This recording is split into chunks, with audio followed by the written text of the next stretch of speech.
Indonesia's palm oil industry is one of the largest and most influential in the country.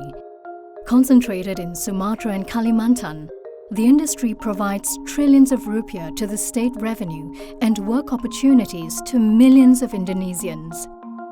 Yet, as with other industries of such wide scale, the Indonesian palm oil sector faces many challenges related to the environment and human rights. Workers in the palm oil industry can face difficult working conditions such as poor health and safety, short-term contracts with fewer benefits, unclear or unfair payment policies, and high work targets. Workers who harvest oil palm fruits in plantations can be paid in two ways: when achieving a set target, or for every kilogram of fruit harvested, which is also known as piece rate. Workers who are paid when they reach a set target may find their targets to be excessive and unachievable. This can happen when companies do not set or adjust targets by considering productivity, such as during low season when fruit is not plentiful. For workers, this can mean working much longer hours to collect enough fruit to reach the target, or losing some or a lot of their wages when targets are not reached.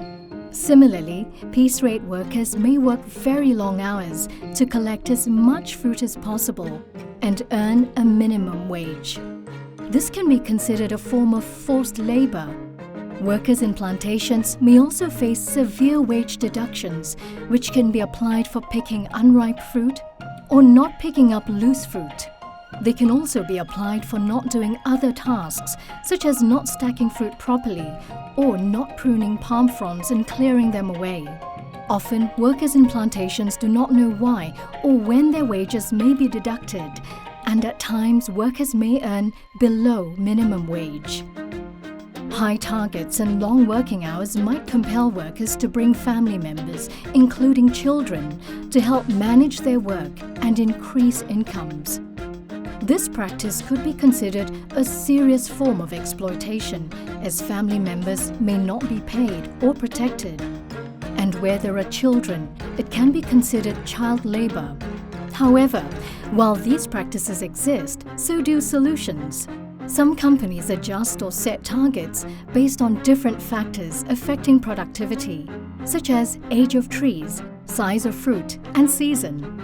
Others offer a flat daily rate to ensure workers' earnings do not fall below the minimum wage, whether or not they achieve their target. Other companies ensure that family members accompanying workers are also contracted, paid, and do not include children.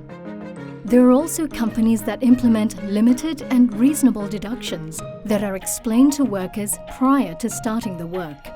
So how can good practices from one company be replicated across the industry? Doing this requires companies to first improve practices on target setting and payments, and then scale existing solutions at more sites with more support from other stakeholders. These best practices can act as guidelines for palm oil plantations across Indonesia to improve their practices and have a positive impact on their workers. This could lead to an industry transformation in Indonesian palm oil supply chains, creating fairer and more respectful conditions for more workers.